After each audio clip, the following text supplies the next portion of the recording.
A dad of 4 was allegedly stabbed to death by 3 men who were trying to steal £5,000 from him after organizing a drug deal, a court heard. Lee Baxter, 34, had gone to pick up a large quantity of cannabis after a deal was brokered by 2 teenagers on Snapchat, the Old Bailey heard on Tuesday. Jermaine Forrester, 25, Ryan Graham, 26, and Sid Goss, 22, are on trial at the Old Bailey after denying his murder, although it is not in dispute that they met with Lee Baxter and his brother that night, reported My London. A woman, Demi Anderson, is also being tried for his murder after she allegedly acted as the getaway driver on October 9, 2020.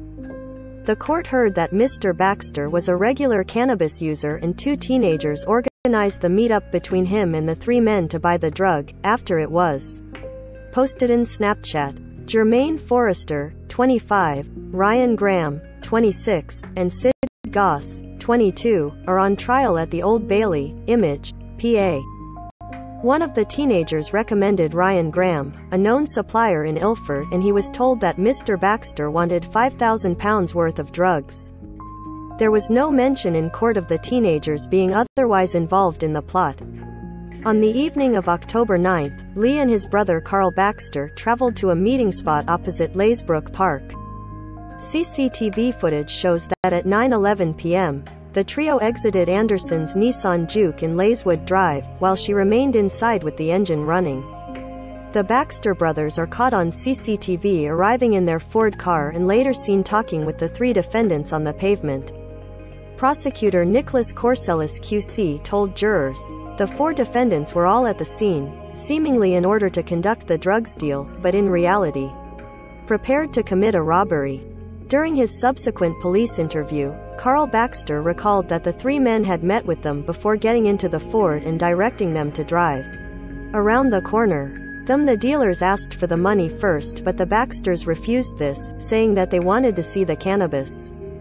It was suggested the alleged killers take a picture of the money, to prove that Lee was a genuine purchaser, and he produced the money, which was being kept in a gray plastic holder. After the trio stated that the person with the drugs would not come until the money was handed over, Lee decided to call the deal off and started to walk away. It was then that the 3 supposedly launched their attack, with one placing Lee into a headlock while another, allegedly Goss, ran towards Carl with his knife drawn. Carl described seeing each with knives drawn and saw his brother being forced to the ground, while Graham was allegedly lifting his hand up and down in a stabbing motion. Both Baxters were unarmed and Carl succeeded in running to his car while his brother was being attacked. At one point, Lee threw the money he had into the air, scattering it over the floor. After Carl began to shout and swear at the men, pretending that he too had a weapon in the back of the car, and the 3 ran away. Despite being seriously wounded, Lee attempted to get to his feet and collect the money he'd thrown, and then collapsed with his brother calling for help from local residents. But the severity of his injury was so bad that the reality was that nothing could have saved him, the court heard. Emergency services found him lying in 2 large pools of blood with no heartbeat, and he was pronounced dead at the scene. A post-mortem examination found Lee suffered 9 stab wounds across his lower right thigh, his left bicep, his calf, his left buttock, and 2 further defensive wounds to his hands. While the stab wounds were all of various depths, the fatal injury was inflicted by a horizontal wound to his right thigh which severed the femoral artery and caused significant blood loss. After the murder, CCTV captured 3 men fleeing back to Anderson's Nissan Juke, which quickly left the area. The 4 were swiftly identified and charged with his murder.